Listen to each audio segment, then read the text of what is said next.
Well, hello and welcome to episode 32 of the All Things Leeds podcast with myself, Ed McIntyre, and joining me in the studio is, as always, my co-host, Charles Foster. How are you, Charles? Yeah, I'm doing well, mate.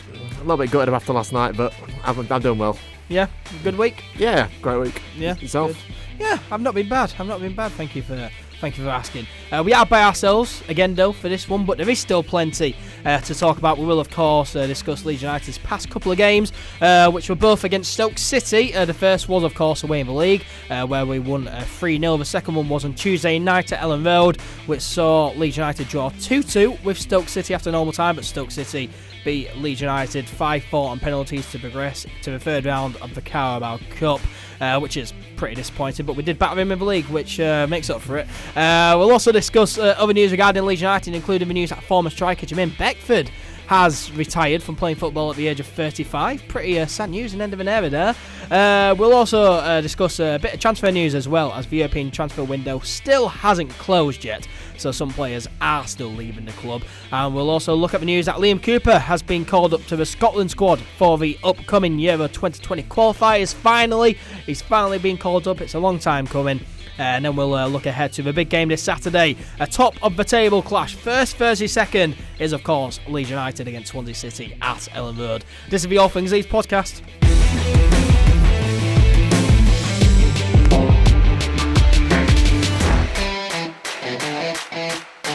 Well, I guess we'll start with the game last Saturday. Really go in a chronological order, and we'll start with Leeds United's 3-0 win away at bottom of the league Stoke City. Of course, the Bet365 Stadium was once known as the Britannia. We might not be able to do it on a cold, rainy afternoon in Stoke, but we can certainly do it on a hot summer's day in Stoke. Yeah, this was a good performance. Particularly second half, we just kind of destroyed them basically. We were merciless, and I like that. I like a ruthless team.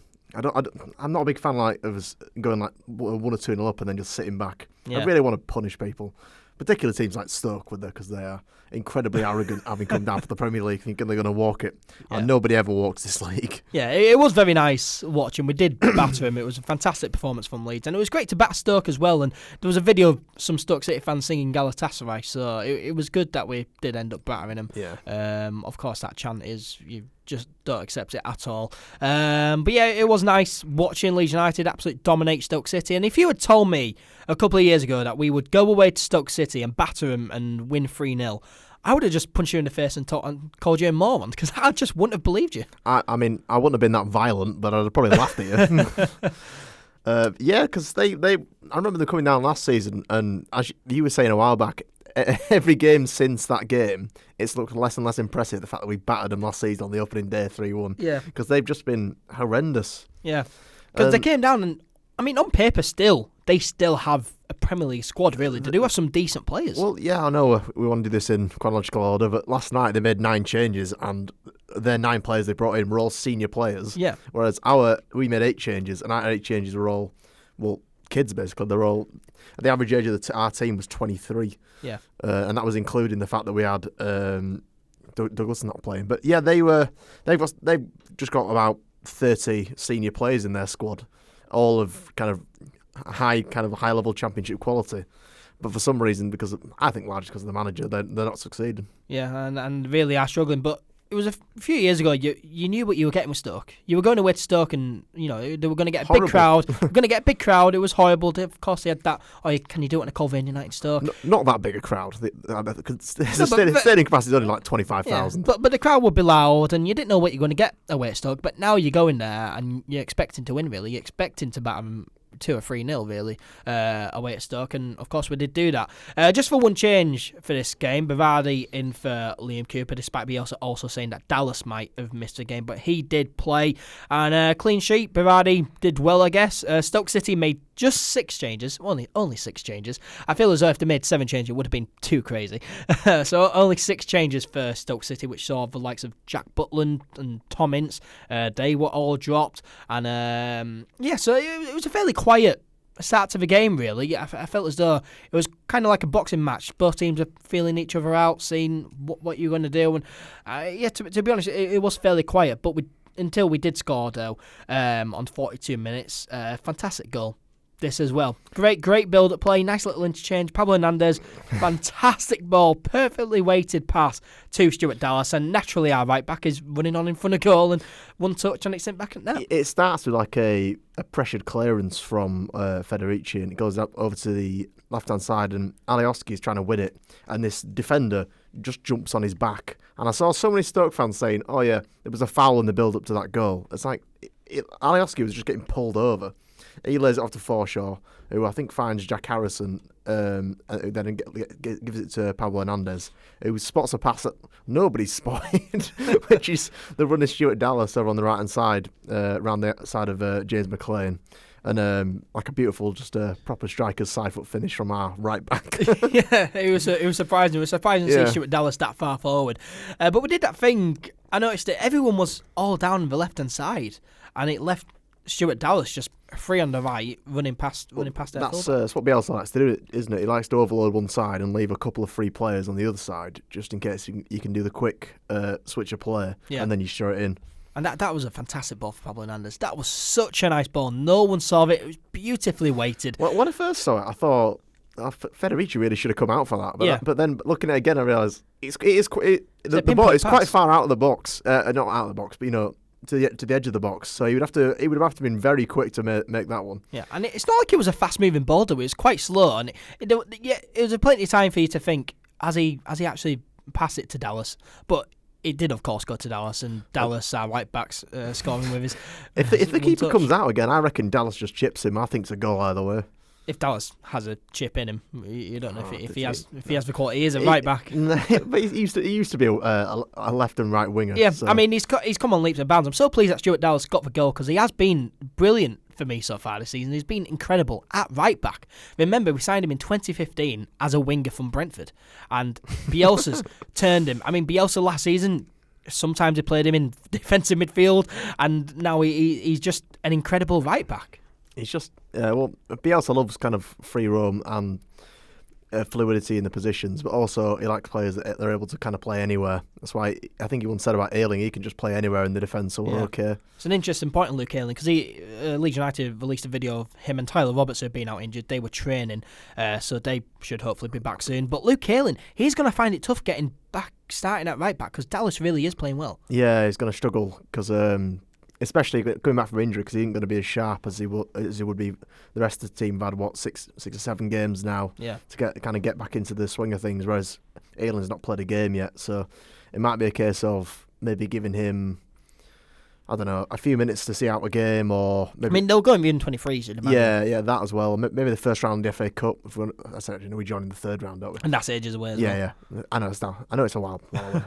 But yeah, it's in like 4 months, mate. Yeah, it's not. I think not 4 months, is it? Is the first round for our first round? Well, it's not even September yet, is it January or is it January? December? Yeah, so 4 months. All right. Well, all right. We can edge him into a few games. We'll see a few games out, like 80 minutes. We'll start 2-0. Maybe bring him on if Dallas is a bit tired or a bit maybe a slight injury, or anything like that. But yeah, he's going to struggle to get past him. But Bielsa, his favourite back line is Douglas, Cooper, White, and Ayling. Yeah, he does have his favourites. Yeah, but right now Dallas, he's playing awesome, and I struggle taking him out of the team. I struggle taking anyone out of that first team of the Championship, really. Plus, Dallas is a good impact player. Yeah, and given his ability to play in most positions, he's good to bring off the bench, see a game out. Yeah, absolutely. So if that's what we want to do, I also really don't rate Tyler Roberts' new Barnett. That has to go, unfortunately. He's copied Calvin Phillips. Yeah, that has to go, unfortunately. But but he'll struggle finding it. He'll find it hard getting back into that number 10 role. He's really struggled with injuries as Roberts over his time at Leeds, and it's been disappointing because when he has played, he showed flashes of brilliant, really good play, and given his age, it was an absolute steal off West Brom. He's brilliant, and he's still 20 years old as well. He's a fantastic youngster, and he's going to have a fantastic career, Tyler Roberts. But hopefully him and Luke Ayling are back soon, but they will find it hard getting back into the first team. Of course, 1-0 at half time in this game. The second half, we just battered them, really. We just absolutely battered them. 2-0 up on 15 minutes. Again, a great play from Leeds United. Hernandez finding Bamford inside the box. Hernandez holding the ball up well, picking his moment to pass the ball to that far post, and ALAW ran onto it to tap the ball into the back of the net. Another brilliant goal. Yeah, there was some great build-up, some interchanging kind of one-touch passing. And Anana's kind of tapped it to Bamford, and I don't know whether Bamford's going to shoot from that bad angle, but clearly he spotted Alioski's run at the far post, and I'm not sure whether the defender should have done better to get to Alioski, possibly, but even still, it's a tap-in the end, and he gets to wheel off to the Leeds fans because they were right behind the goal. So. Yeah. And an assist here for Patrick Bamford, but he did score shortly after on 66 minutes. Hernandez, another brilliant pass, finding Alioski making that run on the left. And I think a lot of people think that he was trying to find Patrick Bamford. He was near the ball and he got pushed over. But I think Pablo Hernandez, if you watch the replay, he's looking Alioski's way. And also the ball curves to the left rather than to the right, which Hernandez is right-footed, so he could curve it to the right probably more easily. Yeah. And he caught everyone by surprise as well, because Pablo Hernandez was on our halfway line. He was sat really deep, but ended up finding that killer pass out to Alioski on the left. His shot from a tight angle was saved, but Patrick Bamford on the follow-through with good finish, really. And Patrick Bamford, an assist and a goal, and I'm pleased for him there as well, Patrick Bamford. He had a really good, another really good game. Yeah, he was. His hold-up play was good. I think he got a little bit fortunate. Obviously, I'm not going to say that many Leeds goals, but he did get a little bit fortunate. The keeper did kind of palm Alioski's shot kind of nicely for him, but it's still flying up in the air. He volleys it. It's not rolled straight to his feet. So yeah, it is a good finish, and find the far corner there.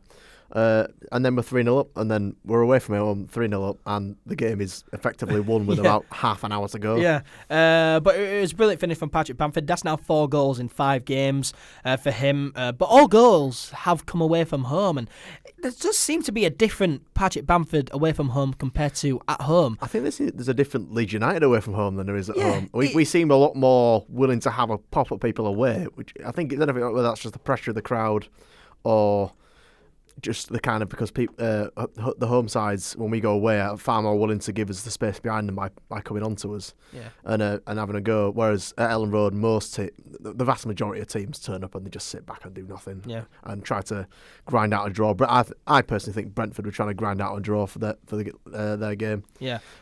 Stoke weren't particularly trying yesterday. I know it was a cup game, but they weren't really trying to come forward very often, especially in the second half. They barely touched the ball. Yeah.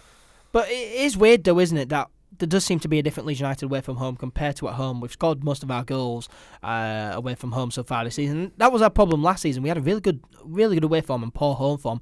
Do you think it is the pressure of playing at Ellen Road for Leeds United? I'm not sure we had poor home form. Towards the end of the season, the home form wasn't brilliant. But over the course of the season, I don't think there was much difference between the home and away form. I think we were pretty decent at both. That's why we were up at the top end of the table. But do you think that there is a big pressure on the Leeds United players though, playing at home and at Ellen Road with the Ellen Road crowd? I think that's part of it. But I do think teams, when they come to Ellen Road, set up so defensively. There's just no space to exploit. Yeah. Away from home, we get so much more space, and plus we've got a great talent. This team of turning when we go away from home, turning home crowds against their own team. As you'll see, we did it with Stoke at the weekend. Their fans will properly get into the back of their players. Yeah. And then once they're, and of course, I actually said, I said to my brother when NkGhTg scored the first goal yesterday, I said, this sort of fold like tissue paper, watch it. And they did, to be fair. Yeah. But there does seem to be a different animal. And I remember last season, Lewis Cook, former Leeds United player, of course, Leeds United youngster, now at Bournemouth. But he had an interview and he was saying, playing at Ellen Road, it did feel like the crowd was on top of you a bit, and it did get onto you. I feel as though it is a bit daunting for players who are particularly used to that environment, coming to Ellen Road and having the crowd there. And I mean, once there's a misplaced pass, the crowd are right on the players' backs, really. No, I wouldn't say that, because I mean, if you look at yesterday, Harrison misplaced a few passes when he came on. But then obviously he went on to miss the crucial penalty, but he still got a good reception at the end. I think it's certain pockets of fans which are kind of eager to get on people's backs. I just think away from home, with the away fans are a bit more forgiving, and than the home fans are. But I think you got to treat that. It is a bit of an excuse, really. You're a professional footballer. You're getting paid a lot of money, and you are. It's not like this. It's not like it's your first. For the most part, obviously the younger players, it's an excuse. But for the older players, you've played in front of fans before. Lewis Cook has gone to Bournemouth where he plays in front of 10,000 fans, which is, for me, non-league. That's a non-league level of fans. And you got to be able to deal with pressure. There's pressure in every job in life, especially on professional sport. But it's how you've got to be able to deal with that. And I do think the away fans are a little bit more lenient than the home fans. Yeah, but it is an interesting one though. But Bamford, 4 goals in 5 now for him. A really good record so far. Form, yeah. 3-0 up in this game then, and then we rub salt into the wounds really. We bring on Eddie Nketiah for Bamford, and then shortly after bring on Helder Costa for Pablo Hernandez. And the Stoke City players were probably just wishing that we piss off, to be honest, because they're 3-0 down, and then we go ahead and bring on Eddie Nketiah and Helder Costa. Nketiah was really unlucky not to get an assist as well, because he played Forshaw in 1-on-1. Yeah, and Forshaw missing another great chance. Yeah. It's just not working for him right now. But yeah, those 2 subs were, I think, purely for just to give Nketiah a bit more game time, because Pablo Hernandez is 67 years old and needs to rest now and again. Yeah, that's sarcasm, by the way. I know he's 34. but it's awesome having these options, though, isn't it? Because we saw against Brentford we were struggling. We bring on Helder Costa and Eddie Nketiah off the bench, a £50 million striker and a £50 million winger rather, and a striker who, probably in this day and age of where he's playing now, and if it continues. Did you next say 50 summer, or 15? 15. It sounds like 50. But next summer, Eddie Nketiah, he could be worth £20-30 million next summer. He probably already is, to be fair. And we're bringing these players off the bench. When we're struggling, they can change the game. But we're 3-0 up here, and we're bringing them off the bench. It's great to have all these strong options, which we're not really used to. Yeah, because that was the big problem last season was the depth. There wasn't really any... Because the low knees were very disappointing last season, I think it's fair to say. I thought Jamal Blackman was a bit unlucky, broke his leg, and then Lewis Baker was very poor, and nothing was really working. Jack Harrison was a bit inconsistent last season. He's obviously much better this season. Yeah. But obviously this season we've got Costa, we've got Nketiah, we've got a kind of re-energised Jack Harrison. We've got these players who are on loan, which can do and Ben White, who can do the business, and they can play well in the Championship. And we don't have to rely on the youngsters as much because obviously we don't want to put too much pressure on our academy. I mean, last season we were relying on Jack Clark, really.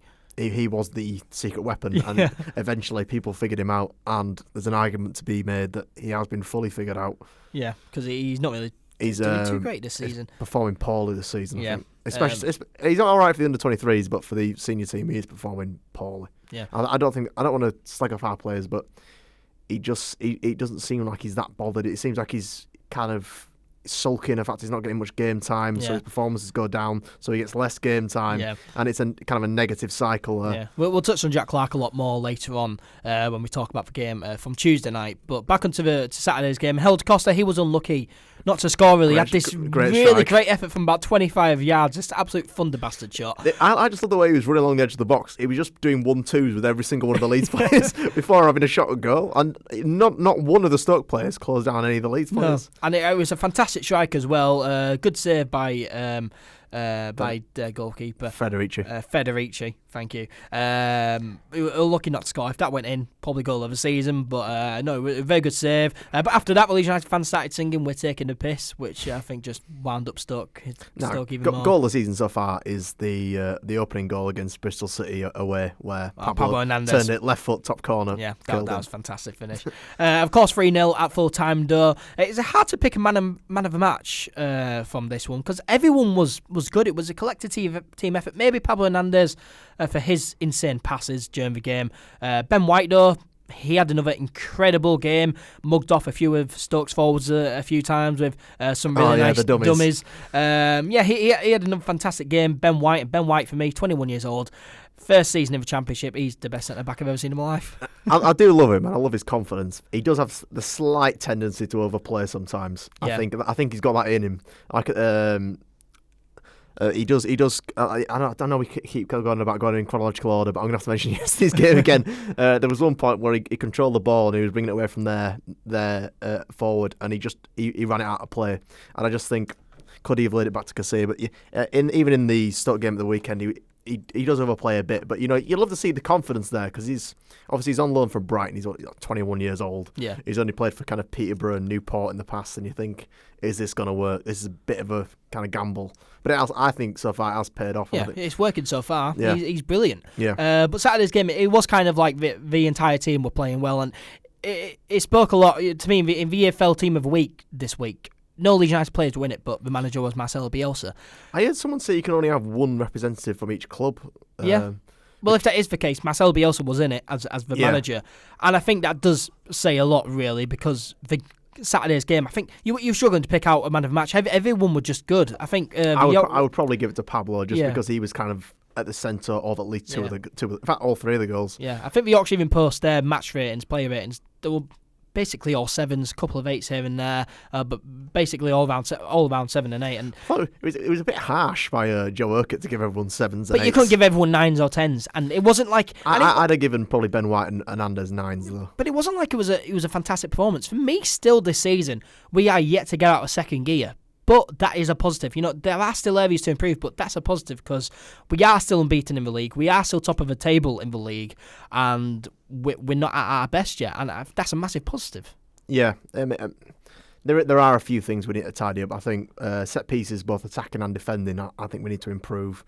But of all the things to be able to have to train to improve, set pieces are are ideal because you can easily practice set pieces in training all day long. Yeah, it's set pieces is a key in the Championship. Yeah, exactly. There's far more kind of unsolvable problems that coaches will be facing in the Championship than the old set piece going astray. Yeah. But I mean, the height of the team has to do with that as well. And there are a couple of other issues. We're always a bit vulnerable off counter attacks because we do push a bit far forward, but that's the price you pay for kind of liquid football at times. Yeah. There is that trade off that you might get counter attacked. Yeah. But I'm impressed so far, and I think if we can just assert our kind of dominance and control a bit earlier in games, it seems like you were saying for the Stoke game, we were kind of feeling I've noticed that in every single game sizing each other up at the start of the game. Yeah, I've noticed that in every single game so far. We kind of feel how they're playing first, and then we wait for our moment to go and strike, and then once we've scored, and then we go on to win the game. There is a danger there of waiting too long and missing your chances. So, just like what happened on Tuesday night. Yeah, so that is the gamble. Yeah. But I have been impressed so far, and I think we are going to get better. I think I don't think the wheels are going to fall off. No, that's what I don't. But would you agree though that we haven't got out second gear yet, but we are still playing well. We're picking up points, and we're doing brilliantly. Yeah, I think we've got the wonderful selection headache of NkGhTg and Bamford, where we don't really know what to do with them. No, they're both flying. So yeah, unless go 2 up front. But the system doesn't allow for the system doesn't allow for it, does it? Really? Yeah, unless you do change the system. But Bielsa's not one for doing that, really. No. But a 3-0 win away at Stoke City there. Stoke remain bottom of the league on 1 point. It's not looking good for them in the Championship this season, at least. But it's another win for Leeds, another great performance. We're still unbeaten in the league. That's now 3 clean sheets in a row in the league now, which is I think it was awesome. 4 including the cup as well. Yeah, but 3 clean sheets in a row in the league now, which is just awesome, and it's great being a Leeds fan right now. Yeah, I'm just wondering when I'm going to get the sucker punch in the face that always comes along with supporting Leeds. Yeah. From me, in the stand, really. Probably Ben White doing his ACL or Calvin Phillips getting a red card for, I don't know, looking the referee the wrong way. Don't jinx it, mate. Don't jinx it. But we are top of the league still as well, on goal difference though, which is a nice change.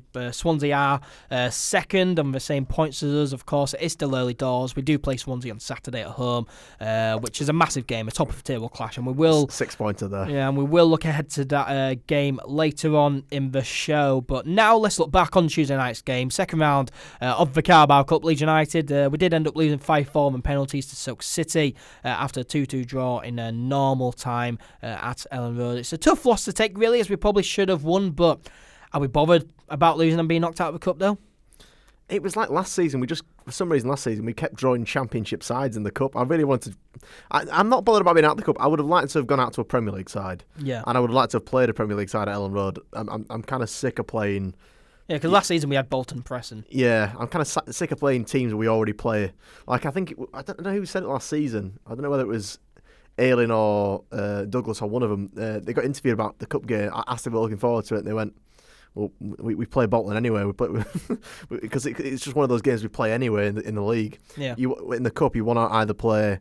I mean, you don't really want to play a team in the division below because that's always a danger. But you want to play a different side. Ideally, you want to play like a mid-table Premier League side. That would be ideal. But I'm not bothered about the cup, no, because I think the way I see it, it was a bit disappointing to go out. But there's a 3-game week that some Championship sides are going to have in a couple of months or next month time, whenever the next round is. I mean, it's one less game now, and we're gonna have a 2-game week. So yeah, it's one less game now. It's another chance for our key players to rest up. Yeah, and, exactly. More time to train midweek, more time to rest off, and you'll get a fresher squad at the weekend. Yeah, in this game, I felt early on, you got the feeling neither team were really too bothered about it. There wasn't much of there wasn't high intensity in the game, and I think. Be all and end all was Leeds United would rather concentrate on going up, and Stoke would rather concentrate on staying up. Yeah, Stoke were very compact, kind of particularly in the first half. They were, if you watch them, every time Leeds would pass the ball from kind of from Shackleton and Costa over to Calvin Phillips and then over to Douglas, you would just see Stoke's kind of 10 men move, obviously 10 outfield men, move slightly across, and they would just shift across like a wall of Brexit that they are. just to block us off, and then they weren't interested in coming forward or winning the ball or entertaining their own fans, which has never been a problem at Stoke. They were just interested in not conceding and then and winning as many chuffing corners as possible. And every corner that they got, I was very worried. Yeah, because they had a really big height in the squad where I think our tallest player in the first half was Helder Costa, really, and he's a winger. Douglas is fairly tall, isn't he? Is he 5'10", 5'11"? Yeah, but you want somebody who's at least 6'2". I think Calvin Phillips is 5'11" as well. Yeah, but still not tall enough compared to their two centre halves. And Vokes, who's like 6'4". Yeah. I saw Vokes at one point standing next to Berardi and Leif Davis, and it just terrified me. The set pieces were quite scary though, because they had a very tall team where we didn't. But you did get the feeling that neither team were really too bothered about winning the game, to be honest. There were many changes for both sides as expected. We played our kids, which I think it's good really, because it's good for the likes of McCalmont, Bogush, Leif Davis to play. Leif Davis and Bogush playing the full 90 minutes, which is great. If you class Clark as a youngster as well, he's only 19. It's a great experience for all them, and of course Eddie NkGhTg and Costa started for us, which was exciting. NkGhTg's only 20 as well, so we have a ridiculous. Calvin Phillips is 22? Yeah, 23. Is he 23 now? Yeah.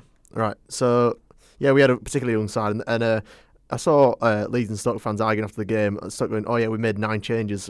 Yeah, but they were 9 seasoned professionals. Those 9 changes were your first team, really. They basically played their first team. They had Jack Butland playing, Tom Ince, Sam Clucas, Sam Vokes as well playing up front. Pretty much their first team, really. Martin Zindi as well. He was playing. So basically their first team. Danny Bath, he's a first team player as well. Yeah, played for Wolves a few seasons ago. Yeah.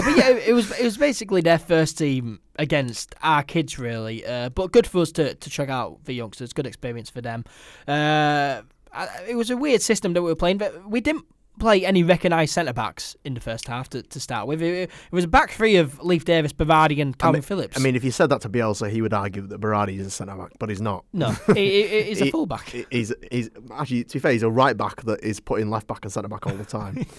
But we had no recognised centre-backs really playing. And it was a weird system that we were using. I couldn't really quite work it out. In the second half as well, I couldn't really quite work it out. Well, if you think about it, we've only got Cooper and White in the club were actually proper centre-backs. Yeah, Struick as well. But he's a youth player. Yeah. I don't know if he's on a professional contract, so I think you would have to say just 2. Yeah, I've only seen your centre-backs are Ben White and Liam Cooper, and Ben White is 21 years old as well. But the first half, I wouldn't say we were particularly bad. I thought we were against Stoke. We were just, there wasn't any tempo. We were slow, and I was saying to you on the way up, I know you rated Douglas in the first half. I thought he was particularly slow on the ball, and when they interviewed him after the game, he said, "Oh yeah, I got through the game." It's like, well, get through it. You should be playing if you have to get through it. He looked, but he has just come back from injury. He looked like he'd come back from injury. He looked a bit kind of languid. He looked a bit slow. Yeah. Kind of. And there was one point where he got the ball and he pretty much had the left wing the whole left wing to run down, and he was kind of jogging and walking. I was thinking, come on, just if you can't play, just don't play. But I did think he did okay, especially in that first half. He had one shot that he rifled just over. Yeah, that was his kind of best moment in the game for me. No, but then there was this really good tackle as well in that first half where he stopped them from scoring. Stoke City though, they definitely had the better of the chances in the first half. Sam Vokes, he had a header from close range that was also saved. their winger Tyrese Campbell was offside in the build up to that. Linesman didn't give it. Yeah, the linesman officials. I saw it because I was in the northeast corner. He was at least a yard offside, Tyrese Campbell, before he played it across. Yeah, so we might as well address it now. The officials were atrocious. Absolutely crap. The referee and the linesman, particularly on that side on the east stand, he was dreadful. I remember in the second half we had this free kick that went over everyone. But one of their players was diving backwards. We were like falling over, but he headed it out. It was a clear corner. But the linesman, who was right next to it, and the referee awarded a goal kick. It was the most obvious corner you've ever seen in your life. There was another one. There was a corner which sailed over everybody, and Jack Harrison booted it against their player, and it went out, and it was given as already gone out of play, even though it was about a yard in. Yeah, and the referee was giving Stoke everything. Every time they brought a man down, he would give a free kick. He would give a free kick to them. They would dive over through like pushes and that, and he would give free kicks. Yeah. And if you're going to referee like that, you have to give every single push over as a free kick. Yeah, you got to be consistent. You either say, right, I'm going to be a bit lenient here. If you want to get physical, we can have a physical game, and you can shove each other over. Yeah. I mean, if you're going to be a poor referee, I want you to be consistently poor. I don't want you to be poor and then good here and there. But it was atrocious. Every time a Stoke player went down, he'd give a free kick to them. Every time one of our players would go down, he wouldn't give anything to us. NkGhTg and Costa particularly were getting fouled constantly. Yeah. Costa was tripped up about 4 times. And not consecutively, but over the course of the game, he was given about 4 times where someone would just boot him in the shin while they were running, and he was just running along, and it just was not given. Yeah, and I remember in the second half as well, Barry Douglas, he tangled up with one of their players. It wasn't even a foul for me, but referee ended up awarding Barry Douglas a yellow card, which just baffled me as well. The most baffling was where one of their players did head it out for a corner. And NkGhTg as well. There was one point where a cross came in from a corner. And I don't know which Stoke player it was. He had his arms wrapped around him, holding him down. And there were a few shirt tugs as well, which was really annoying. And the fourth official as well kept on grassing on Bielsa and his coaching staff, who were annoyed, which I don't blame them, because the referee and officials were really poor. According to the Square Ball, the fourth official was American. Yeah. So and they don't understand football anyway. No. There was one point where Jack Harrison was over on the left-hand side. He had about 4 Stoke players. One of them grabbed his shirt. Another one tripped him up. He stayed on his feet. He ran through. Another one grabbed his shirt again. And then he finally decked it. And the referee gave the foul for him decking it, not for him having been kind of ripped apart while he was running. Yeah. But Bielsa and his coaching staff were really getting really angry and animated on the touchline, which I don't blame them because the officials were poor. But, I mean, Nathan Jones as well for Stoke City, he was kicking water bottles about. He was really angry all the time, but 4th official didn't grass on Nathan Jones, but every time Bielsa and the coaching staff were getting wound up, he would tell the referee, and Bielsa did, of course, get a yellow card, and a few of our coaching staff got yellow cards as well. Bielsa was, like a lot of the fans in the stadium, was furious at Stoke continually having players go down for incredibly minor issues. There was one point where one of their players went down, allegedly with a head injury, and he was on the floor for 2 minutes stopping play. And the referee did nothing to speed this up. Yeah. He didn't say, all right, if you're injured, go off. He just allowed it to just continue. Yeah. Oh, it was dreadful. The officials are so poor, and it really does wind me up. But back onto the first half, though. Stoke definitely did have better chances. We had a small 5-minute spell in that first half. NkGhTg, he hit the post. Really good effort from NkGhTg. And that's the difference between Eddie NkGhTg and Bamford for me. If Bamford was in that situation, I don't think he would ever take that shot. But NkGhTg ran onto it. Has a go now and again, but he very rarely gets them on target. They always go just slightly over or just slightly wide. Yeah. But this was a really unfortunate effort for him. Because if you saw it, the arc of the ball, if only it hadn't curved, it'd have gone straight in, but it just curved a little bit onto the post. Yeah, so. and for him, a 20-year-old, to have the confidence like that, to take a shot from outside the box and almost score, it was a fantastic effort. I thought it was going in, but just hit the post. He was getting a bit frustrated first half, was NkGhTg, because he wasn't getting that much service because we couldn't really get through him. And we only had a few opportunities, really. And he was getting annoyed at being fouled constantly. You could see that as well. And but I think it was Douglas particular was getting really angry at the officials. Yeah.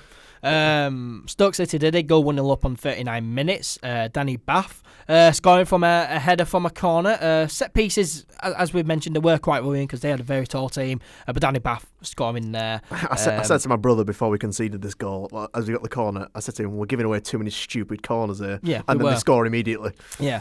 And then shortly after that, 44 minutes, they go 2-0 up through Zam Vokes. I've got to blame this one on Costa, unfortunately. I thought he was on the edge of their box and he was, for lack of a better word, dicking around with it on the edge of their box. And he just forgot to take the ball with him, really. He was trying to skill his way past them and he just forgot to bring the ball with him. And then, obviously, they countered us. But it did look like he got held back, though, and I felt as though it should have been a penalty. I haven't seen a replay of anything, but for me, I thought it should have been a penalty because it looked like he got held back. Yeah, you were mentioning, we saw like a tackle down your end, which we weren't sure whether... Yeah, on Costa. He was on Costa again. Yeah. No, I'm on about when he got slide tackled. I don't know if it was in the first half or the second half. No, I'm talking about the first half just before they scored the second goal. I didn't think it was a foul there for me. I thought he kind of lost the ball. And then obviously it was probably, Calvin Phillips made the mistake to allow Tyrese Campbell through. And it was just, and it was an easy finish. And 2-0 at half-time. I blame... Because I went to the game with Chris Chivers, of course, been on the podcast a few times recently. And I blamed him because he went down to go get a drink. I didn't. I stayed up to watch the game. But as soon as he went down, they went and scored 2 goals in quick succession. And, I just blame Chris. I told Chris, you're not going down again. You're not going down again. I'm very superstitious. I don't like these things. Yeah, I was a bit superstitious as well. I didn't wear my lucky shirt yesterday because my smiley face shirt, I used my smiley badge shirt, sorry. I wore my bus seat shirt from last season, and we struggled a lot more than we have. So I think that'll be the last time we're wearing the bus seat shirt this season. I'll just wear the smiley badge one. But that was it was a comedy of errors, that second goal. It was an error from Costa.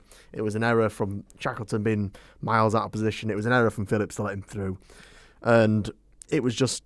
I thought we were a bit hard done by. I thought both goals came from our mistakes, and these Stoke. I don't know whether you watched any of the Stoke post-match stuff. One of their interviewer was asking Butland, claiming they were the better side for 70 minutes of that game. They weren't. Now, I thought they slightly edged it in the first half, but I thought they didn't touch the ball in the second half, so how could they possibly have been the better side? Yeah, exactly. Speaking of superstitions, I have plenty of superstitions. I was trying to... because small white socks always disappear, but I was trying to find a pair, and I found one pair, but they were red and white. And I was like, I'm not wearing these. I'm going to find these. I'm going to find blue ones or white ones, just plain white ones. And I ended up doing, but of course we ended up losing. So maybe I need to wear red ones. No, you're not wearing the red ones, mate. Yeah. But 2-0 up at half-time, and we made 3 changes at half-time, which was a bold move from Marcelo Bielsa, really. But credit to him, because of course it did work out. Were the substitutions correct for you? Of course, Jack Clarke, he went off for Jack Harrison, and McCalmont off for Forshaw, and then what was the other one? It was Ben White. He went off for. Who did he go off for? Help me out here. Who did he Jack Clarke, McCalmont, and Shackleton, yes. Were the substitutions right? They were, because I thought they were our 3 most ineffective players on the pitch. I thought Clarke was thoroughly ineffective all game. I thought he was very poor. Yeah, I was watching Clarke thinking, what are you here for? I think during the first half he picked up the ball twice, cut inside onto his right foot, just gave the ball away. That's all he did. He didn't really touch the ball. He was pretty much the dead shirt for most of the game. He didn't really do anything. Yeah, I was watching thinking, how on earth did we convince Spurs to pay £10 million for you? Sent him across the highlight reel. There you go. There's Aston Villa away. It really does feel like we have just ripped Tottenham Hotspur off there, because they've paid £10 million for him. He's been in our reserve, in our under 23. He's barely got any first team football, and when he does get first team football, he only plays one half because he's shocking. It does feel like we have ripped him off a bit. Yes, and Jack Harrison came on and was far more effective. The McCalmont for Forshaw one, I like McCalmont. He's a good player. He couldn't establish enough control in that midfield. Yeah, I didn't really notice McCalmont that often in the first half, really. And Forshaw felt he would receive the ball, and now and again he would he would go past people, and he would be able to get the ball, but he wouldn't be able to push forward as much. He would kind of sit a little bit too deep, whereas uncharacteristically Forshaw would go forward a bit more. He settled the game down, which is what we needed to get a bit of control of it. Yeah. And Ben White was he was brilliant. Yeah, as soon as he came on, we looked about 1,000% more comfortable. Yeah. Ben White's just a brilliant player. 1,000% is ridiculous. 100% more comfortable. Yeah.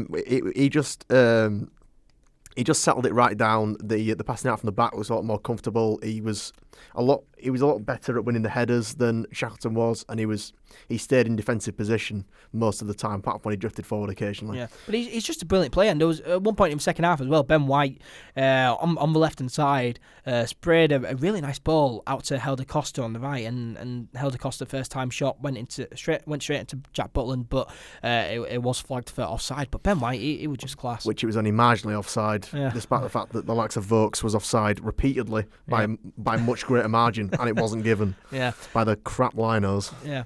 But 3 subs at half time did change the game. 6-7 minutes, we pull a goal back, and this was just hilarious. Jack Butland kicking the ball into one of his defenders, into the back of one of his defenders. Their defence was asleep, and then NkGhTg ran onto the ball, nutmeg Butland to get it past him, and then tap the ball into an empty net. It was ace. It was really funny, and it was followed by a chant of England's number one, which was brilliant. And on the day that Jermaine Beckford retires, which we'll touch on shortly, it did remind me of that goal Beckford scored against Norwich one time, where the goalkeeper messed up his goal kick, defenders were asleep, and Beckford ran onto it and passed it into him. But this was just a hilarious mistake. Butland kicking the ball into one of his defenders, and it fell straight for NkGhTg, who, for a 20-year-old to have the confidence to nutmeg Jack Butland, and Butland got so much abuse for that as well. He got obviously all the keepers that come to Ellen Road, opposition keepers get the I don't know if you let me say this on this, the you shit bastard chant.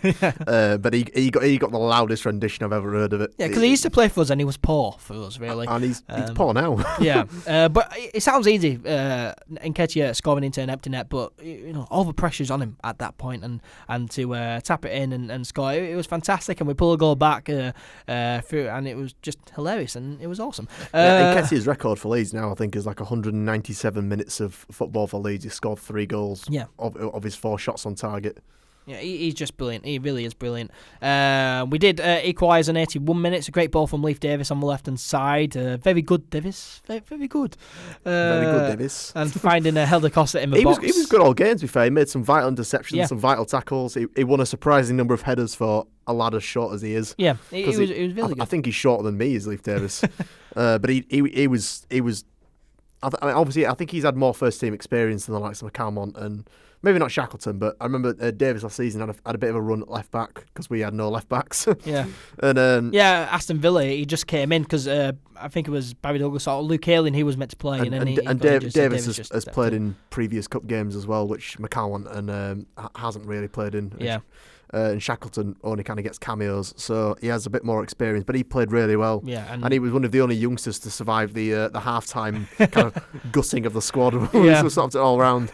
But yeah, this was a superb ball. And NkGhTg was actually really unlucky not to get on the end of this. Yeah, it kind of just went a little bit in front of him, and then Costa just pretty much from about half a yard out nutted it in. And converted it, and it was 2-2. 2-2 at full time. We did really do enough to win the game in normal time, though. Phillips was really unfortunate with a header off like a corner in extra time, where one of the corners whipped in and he kind of flicked it on. Yeah, and NkGhTg was quite close. That was another one where NkGhTg couldn't really sort his feet out of the back post, where he kind of hit it with his right foot, where he probably should have hit it with his left, and he probably would have scored it. But Stoke also missed some decent chances as well late on, which was scary. But it did go to penalties, and penalties is a lottery, really. We ended up losing 5-4. Jack Harrison hit the post with his final penalty, which is really unfortunate because Jack Harrison was brilliant. And I'm really good that he's the one who lost us the game, really, on penalties by hitting the post. But he did get a great reception from Leeds United fans who were singing his name. I think, but I don't know about your end of the picture, but particularly the chant started, the Jack Harrison chant started in the Kop, and he got a huge reception from the Kop, and and you could see because he came over, he could see he appreciated. He held his hands up to apologise for getting his knocked out of the cup, and then but he did applaud the fans, and he was very pleased. And I noticed Calvin Phillips was kind of trying to G the crowd up to do a bit more because he was. And I imagine if you just, I mean, we didn't speak to him after the game. I think Douglas got interviewed after the game. But if you spoke to Howson after the game, I'm sure he'd say, "Oh yeah, he's gutted to miss the pen." But I think he would be, but because he is a nice lad. But I'm sure he would appreciate the fact that the fans didn't really care. Even the Leeds account tweeted, despite missing the final penalty, Jack Harrison his name rings round Ellen Road because he did play well and he is playing well this season. And it's unfortunate that he's the one who missed a penalty. Jack Butland scored the winning penalty for Stoke. Me and you had another disagreement about this because technically, well, it is the winning penalty though for them. But if he'd have scored that and we hadn't missed ours, it would. But the thing, it was Howson's miss that caused them to win. He didn't score his pen and win the game. But technically, it is the winning penalty for them. Jack Butland scoring their final one. I'll accept he scored their final penalty. Which was weird. Really, some class penalties though throughout, and I thought that no one was going to miss. But I thought, to be fair, I mean, I hate to give credit to Stoke. I thought Vokes' penalty was the best penalty because I thought he'd missed one. I thought he'd missed it, but he'd actually put it. I mean, that was unsavable. That one. Yeah. There was one that he got. Like I say, he got so close to. I don't know who. I think Clucas as well was trying to mug off the cop. He was a right cocky little knobhead. He was kind of giving it that. He was kind of giving it this to the cop. I was like, piss off, you little shit. You lost 3-0 the weekend, and you've just bottled a 2-0 lead. Having got that out of my system, all the pens were quite good from both sides. Phillips' pen was good. Douglas' pen was superb actually. Yeah. And NkGhTg's was a professional pen. He just completely sent it the wrong way. Yeah, that was great. And Harrison was really unlucky this pen as well because it wasn't like he missed the goal entirely. He clipped the post. Then again, the post had a kind of a major impact on the game because it wasn't for the post, we'd have gone 1-0 up with NkGhTg's shot in the first half, and that could have changed the game entirely. But we did get a bit unfortunate, but. Most of us don't really care about going out in the Cup, particularly the League Cup, because no one cares about the League Cup. Yeah, it's a loss. It goes that way. Penalties are the lottery. We didn't end up losing 5-4. And I noticed the BBC tweeted afterwards, Leeds had been knocked out of the Carabao Cup in the first round, which Match of the Day then retweeted with their little eye thing. And I really want to comment. The fact is, I just kind of picture the league table, the fact that we are still top of the league. Yeah, it was weird because the Stoke fans were singing Leeds are falling apart again.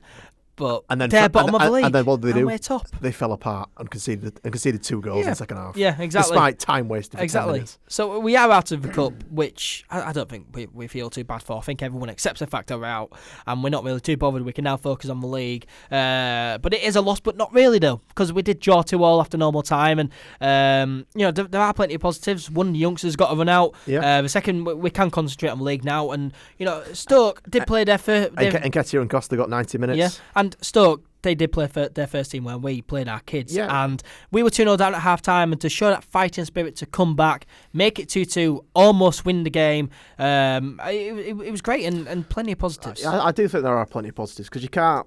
There is going to be times this season. We're not just going to blitz everyone 3-0 or 2-0 or smash everyone in the first half. There are going to be times where we are, in league games, where we are going to go behind, and we're going to need to have something mentally to get back in it, and to know that we can go 2-0 down at half time and not think, because in previous seasons we'd have just gone out, well, sod it, we've lost. To think we can go, all right, well, now not only can we draw this game and go on to win it, we can do this. Yeah. And we I thought we were quite unfortunate not to win it with the late chances that we had, but I'm not too disappointed, and we move on to more important games in the league. Yeah, and which we'll of course get onto the next league game in a short while. But yeah, plenty of positives to take from that. We didn't technically lose the game.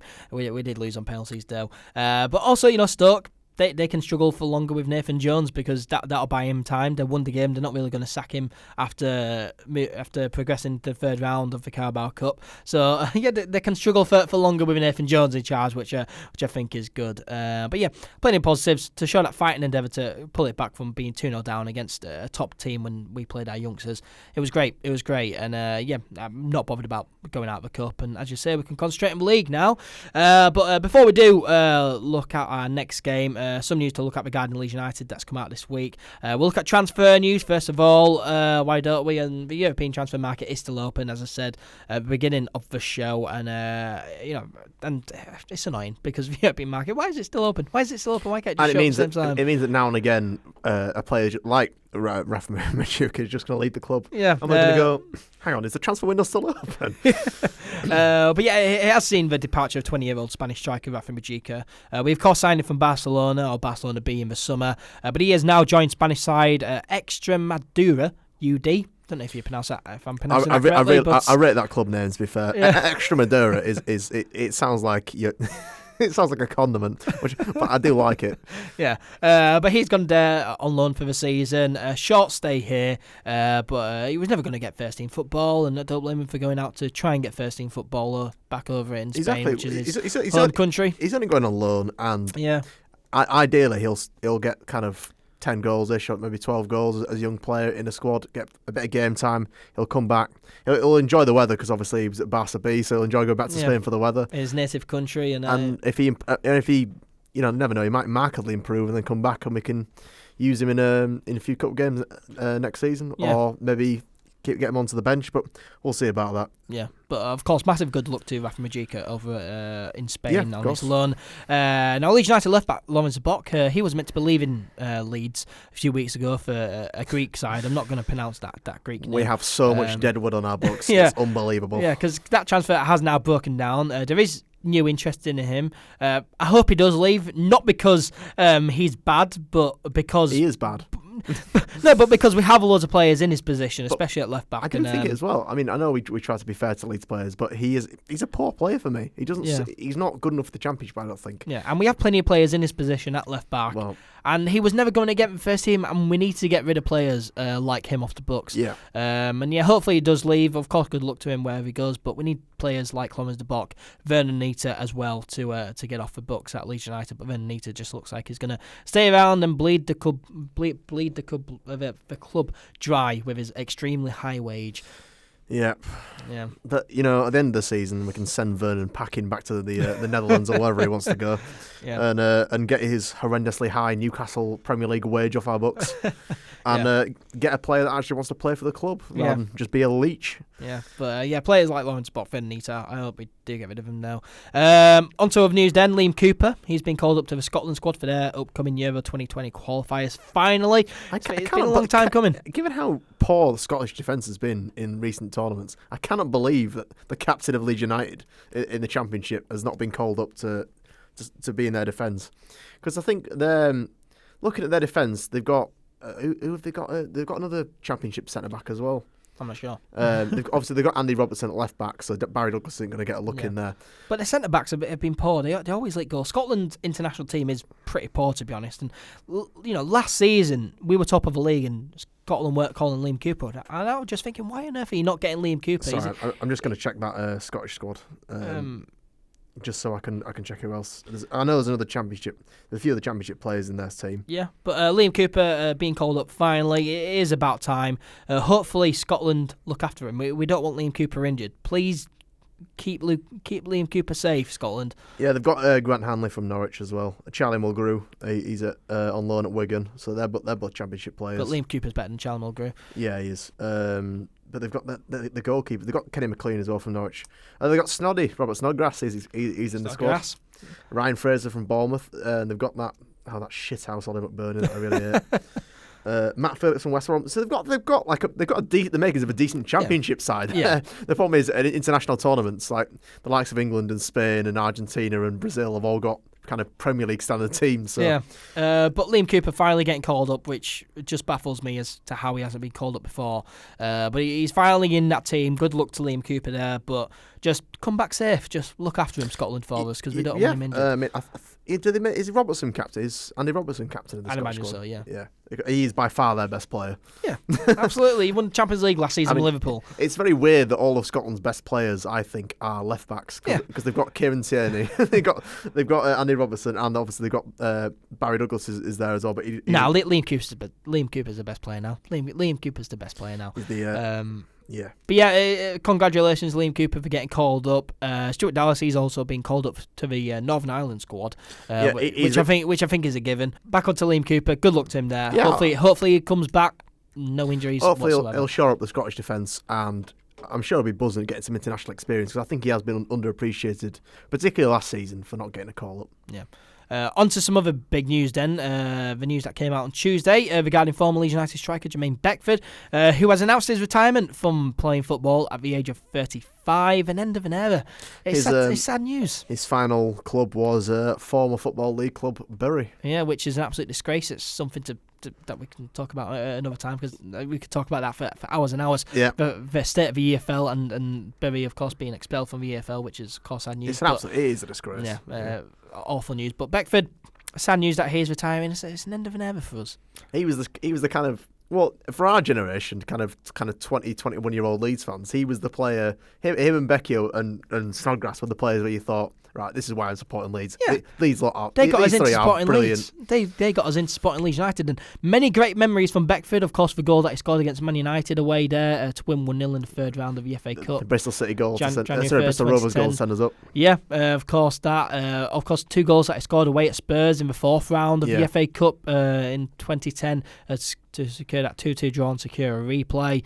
And of course, as you mentioned, the part that he played in our League One promotion in 2010, of course, scoring the winning goal in that 2-1 win at home to Bristol Rovers to send us up. I heard Simon Grayson once said in the January of that Bristol, the promotion season, there was a load of offers, and Grayson said to him basically, all right, well, if you want to move on and get more, obviously he was on a League One wage at the time, if you want to get a bit more money, play in the Premier League, can you just give us till the summer?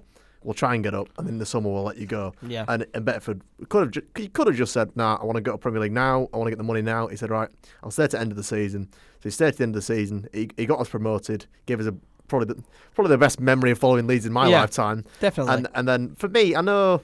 It did split opinion, because at the end of the season, of course, he did join Premier League side Everton, and it did split opinion. And it was sad to see Jermaine Beckford go then, but do you really blame him though? Because at that point he was around 25 years old. He was in what you would say is a player's prime. He was in his prime as a striker, and I think when players leave Leeds, we are always very bitter about it. We never really appreciate what they've given to the club. And he scored 85 goals in about 124 appearances. Yeah, something stupid like that. And admittedly, it was in League One, but he scored loads of goals for Leeds. He scored all types of goals. He was a brilliant player.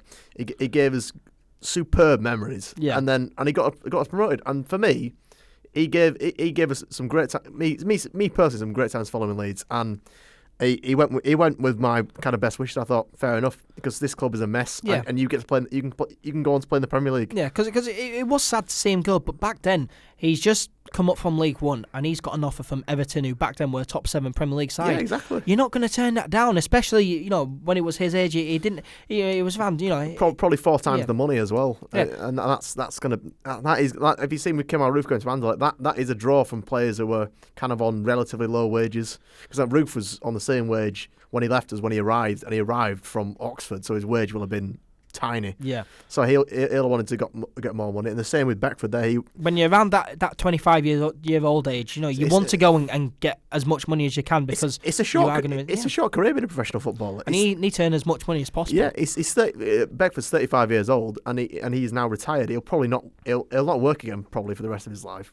But he got that money from Leeds. He got the money from Everton. Did he go to where did he go in the end after Everton? He went to Preston, didn't he? Yeah, he was at Preston for a bit. And also, I do rate it, because every time Beckford played Leeds, he would deliberately miss open goals.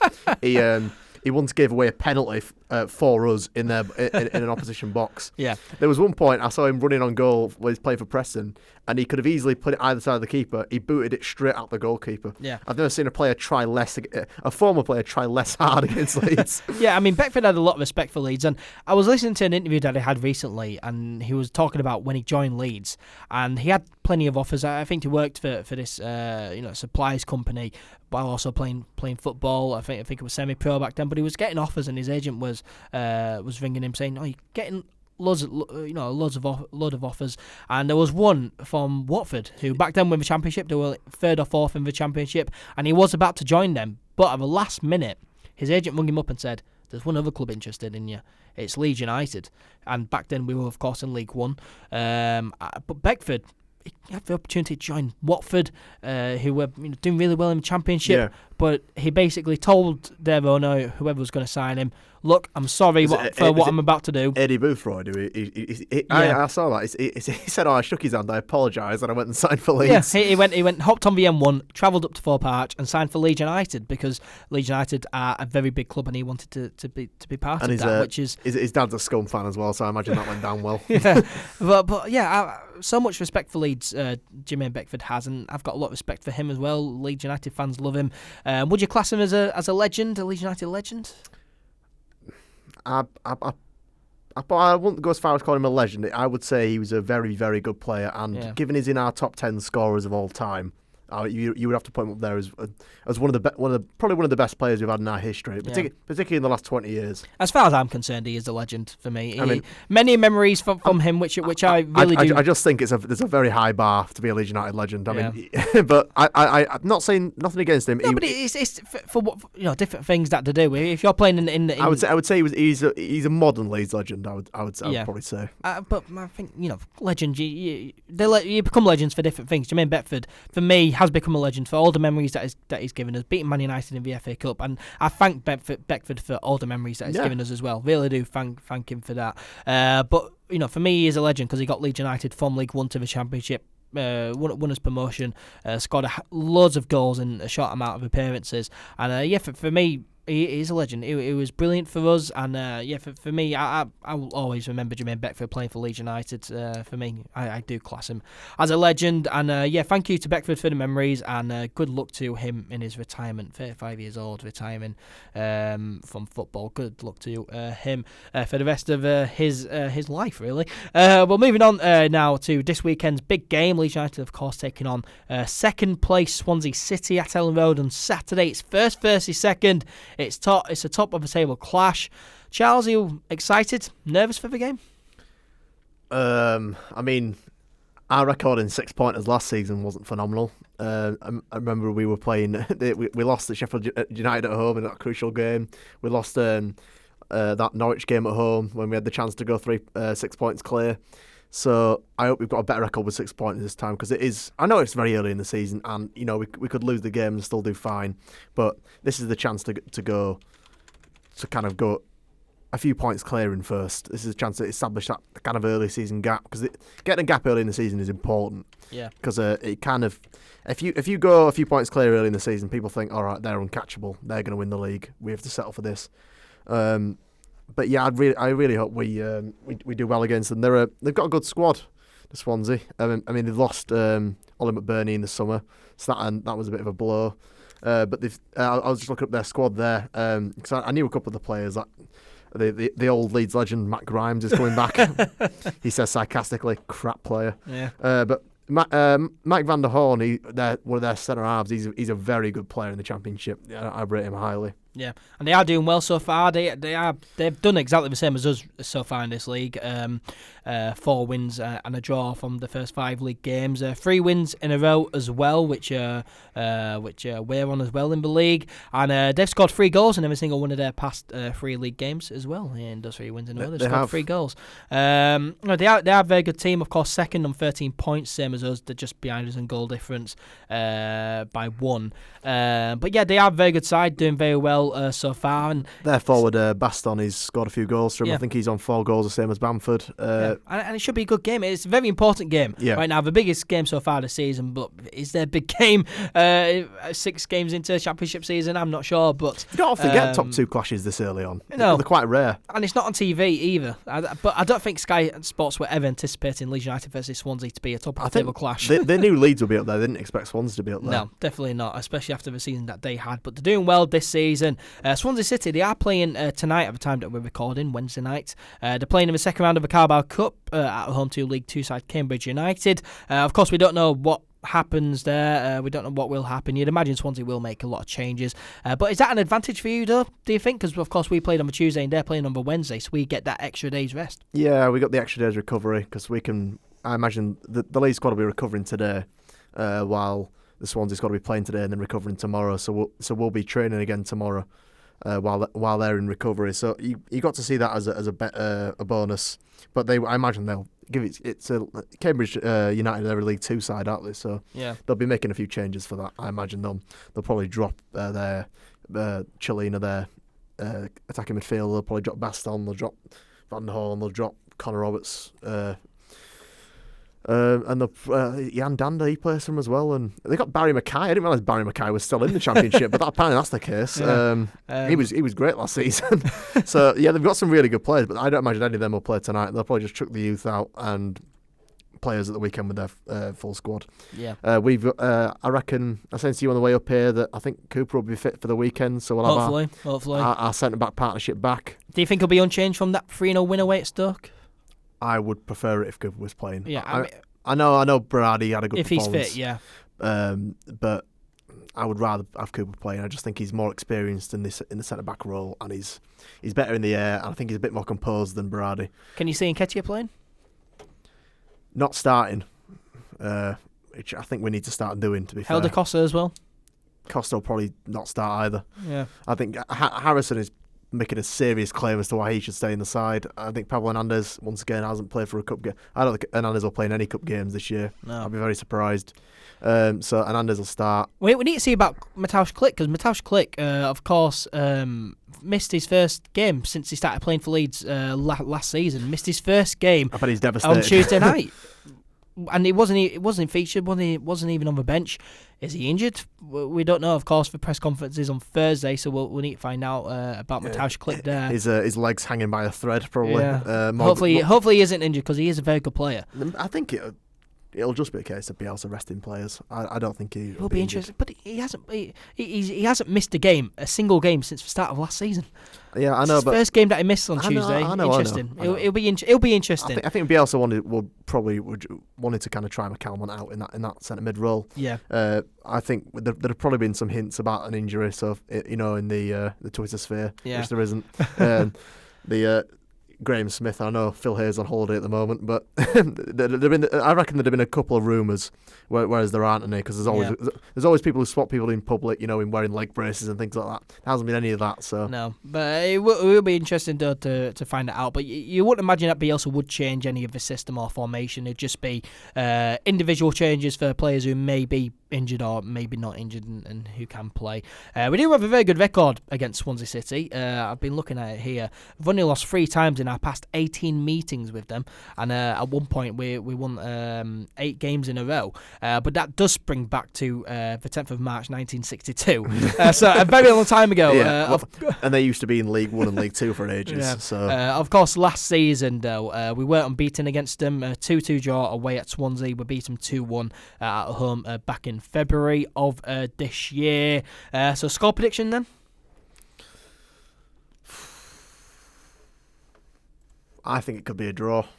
A draw. I think it could be a Desmond. So what are you going for? 2-2. 2-2. I'm going to go 2-1 to Leeds United. I'm going to go 2-1. But it's sure to be a very... I think it'll be an exciting game. Yeah, I just think it'll be 2-2. It's sure to be a very good game. Swansea doing well. Leeds United, of course, doing well. Watch them come at Ellen Road and just sit up. Because they like dominating the ball as well. So it'll be interesting to see who wins out in that. Because we obviously love dominating the ball. Yeah. So we'll see what happens. I would imagine, given it's at Ellen Road, we'll probably have most of the ball. Yeah. And they will sit slightly deeper than they normally do. Yeah, but I'm gonna go 2-1 to Leeds United. Hopefully we do win, and hopefully we remain top of the league and stay there until the end of the season. That'll be very nice. But that does bring us to the end of episode 33 of the All Things Leeds podcast. Thank you very much, as always, to Charles for joining me in the studio. Thank you for having me, mate. And thank you to everyone who has listened and watched as well. We really do appreciate it. If you enjoyed the podcast, then why not subscribe or follow? Give us a 5-star rating on Apple Podcasts if you're listening on there. Share the podcast around as well. Make sure to follow All Things Leeds on social media. We're on Facebook, Twitter and Instagram. Search up All Things Leeds 1 on Twitter and Instagram. Search up All Things Leeds on Facebook. Subscribe to the YouTube channel as well if you have not already. Me and Charles, we will be back next week. And next week it's an international break as well. So there'll be no game to look look ahead to, but we will look back on the Swansea game. And I'm sure we'll cover all the international players in our squad. We'll have a look at how they're doing abroad and see if any of them get injuries or any of them have particularly good performances, and we'll obviously mention that. We'll dig out stuff to put in the podcast. We'll find content to include. We will scrape the barrel for you lot, do not worry. But yeah, me and Charles, we will be back next week, definitely. But for now, take care and we'll see you later.